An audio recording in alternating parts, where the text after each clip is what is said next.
gue diserang sama buzzer di komenan. Makanya jangan tutup pintu terus, terjun ke masyarakat, ketahui istilah buzzer itu untuk siapa. Harusnya Anda bilang, gue diserang anak abah, gue diserang kaum sakit hati, kaum lobet. Itu harusnya Anda bilang. Ini kan lucu, gue diserang buzzer. Yaitu masalah Anda dan kaum Anda. Masa konflik internal kita harus tahu sih? Makanya nggak usah ribut-ribut, itu anggaran udah gede, kerja baik-baik, kompak ya. Masih banyak kerjaan, kerja. Tuh, slogan buzzer. Deddy Corbuzier diserang buzzer. Jadi gue diserang sama buzzer di komenan, di postingan gue tentang makan gratis. Diserang buzzer gue. Ya nggak apa-apa sih kalau diserang buzzer, udah biasa. Cuman pertanyaannya, kenapa Anda nyerang sambil nyari makan? Mau nyerangnya sambil nyari makan kayak sambil endorse Oki Jelly Drang kayak itu normal. Buzzer nyerang buzzer itu normal. Yang nggak normal itu buzzer nyerang anak-anak. Yap, kita lihat sendiri pengakuan dari Om Deddy bahwa dirinya diserang oleh para buzzer-buzzer di kolom komentar pasca memaki-maki anak SD yang mengomentari persoalan makan bergizi gratis yang tidak enak. Nah, akibat apa yang menjadi komentar Om Deddy ini terkait dengan buzzer yang menyerang dirinya, malah dijadikan sebagai ledekan oleh netizen. Bahkan Om Deddy ini diparodikan oleh netizen dan dikatain buzzer teriak buzzer. Nah, untuk itu langsung saja kita simak dulu videonya seperti apa dan selamat menyaksikan. Untuk ini orang yang katanya anaknya pas nggak mau makan makanan yang nggak enak, sini gue balik sini. Kebijakan publik itu nggak bisa disamain dengan keputusan individu. Itu poinnya. Betul. Cara lu ngedidik anak, ya itu urusan lu. Lu yang bikin sendiri itu anak. Ya udah, jadi kewajiban lu untuk ngurusin dia sampai gede. Mau lu didik dia jadi militer atau dididik jadi melambai, ya itu urusan lu. Lu bikin video kayak gitu tujuannya apa? Apakah supaya ratusan juta penduduk Indonesia disuruh ngikutin gaya lu ngedidik anak? Karena lu ngerasa didikan lu yang paling bener kan? Sekarang kalau gue balikin, misalnya pemerintah bikin aturan lu nggak boleh konten YouTube lagi. Pokoknya harus berhenti dari dunia entertainment. Karena konten lu dianggap meresahkan. Dan mereka maksa lu harus ngikutin aturan itu. Gimana? Dan kalau lu nggak mau ikutin, langsung dikirim ke dunia lain sama pemerintah. Gimana? Mau lu kayak begitu? Itulah kenapa kebijakan publik nggak bisa disamain dengan keputusan individu. Program makan gratis itu bagus, tapi implementasi ke masyarakat itu yang harus diperbaiki. Karena sistemnya masih amburadul. Dari awal mau jalanin program itu tuh udah terkesan dipaksain. Dari awalnya itu nggak pernah ada skema yang jelas atas program itu. Sehingga masyarakat nggak bisa ngelihat jelas input dan output serta outcome yang jelas untuk programnya. Kenapa semua harus jelas? Karena itu pakai duit rakyat. Jangan sembarangan pakai duit rakyat untuk kebijakan yang masih trial error. Jadi buat lo yang bikin konten sambil so-soan pamerin badan yang mungkin biar dikira sangar, hati-hati masuk angin. Karena lo kayak gitu tuh nggak ada sangar-sangarnya. Malah kayak orang tol. Paham? Apa lo? Lah ini nih. Makan gratis kok milih-milih. Makannya makan aja. Kalau anak milih-milih, gamparin aja. Nih, makan. Ayo makan. Makan. Apa sih? Makan. Makan nggak boleh. Makan. Ayo, makan. Makan. Makan. Makan. Makan. Mau makan nasi kotak? Mau makan nasi kotak aja. Tabok bang, tabok. Nih, makan. Ayo, makan. Gratis, mata lu PA gratis itu pakai APBN dari rakyat, dari utang, dari retribusi itu semua dari rakyat. Utang ntar yang bayar rakyat juga. Nih dipakai nih, namanya anak kecil ditanya makanan, rasa makanan itu subjektif. Nggak enaknya bilang nggak enak, nggak suka bilang nggak suka, bukan berarti menghina. Betul.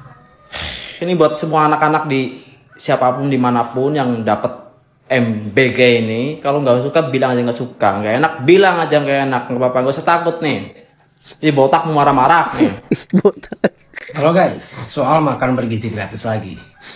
Saya kaget aja nih ngelihat sebuah video dari seorang influencer yang nggak mau disebut buzzer tapi kerjanya mendengungkan program-program pemerintah yang marah-marah gitu sama anak-anak SD atau mereka-mereka anak sekolah yang komplain soal rasa makanan yang nggak enak.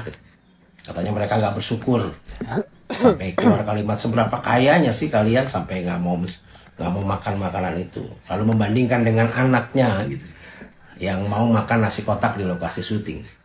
Ya buat yang suka syuting, saya mau tanya, kalau nasi kotak artis ini makanannya isinya apa aja sih? Apakah sama dengan makanan yang dimakan oleh anak-anak di program makan bergizi gratis ini dengan budget Rp10.000? Nah, lebih daripada itu adalah bahwa hal-hal seperti ini justru malah menimbulkan masalah lebih dalam sih soal komunikasi publik soal program makan bergizi gratis ini. Kalau kita lihat kejadian-kejadian yang di media sosial, kita lihat kan anak-anak itu rata-rata mereka ditanya bagaimana rasa makanannya, dan mereka menjawab dengan jujur apa yang mereka rasakan. Apakah mereka harus berbohong gitu kalau mereka rasa nggak enak lalu harus bilang enak? Belum lagi kejadian makanan yang beracun yang membuat keracunan sekian puluh anak. Yang lucunya justru malah di counter, gue makan makanan 6 juta aja bisa keracunan.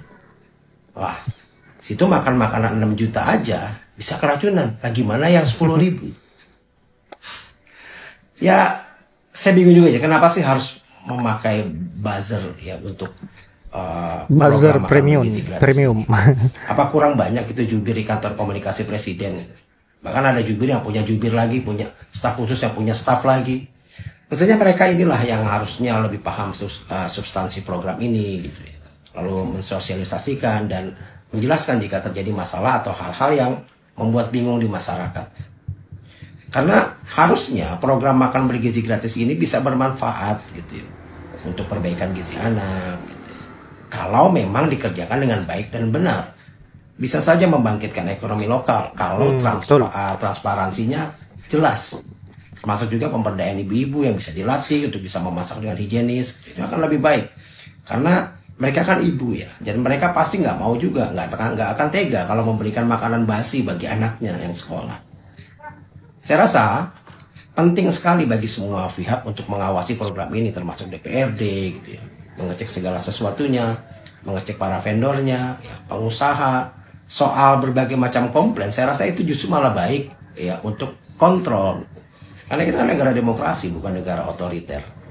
Jadi jadikan semua komplain itu sebagai kontrol untuk perbaikan bagi pengusaha, aparatur gitu ya. Dan semuanya lah, termasuk rakyat, bisa sama-sama mengawasi program ini.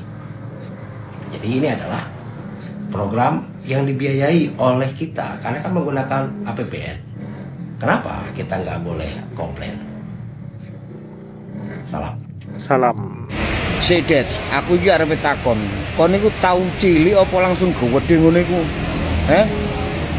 Kalau anak kecil bilang ndak enak, itu berarti makanannya bener-bener ndak enak apa adanya. Kalau enak ya enak.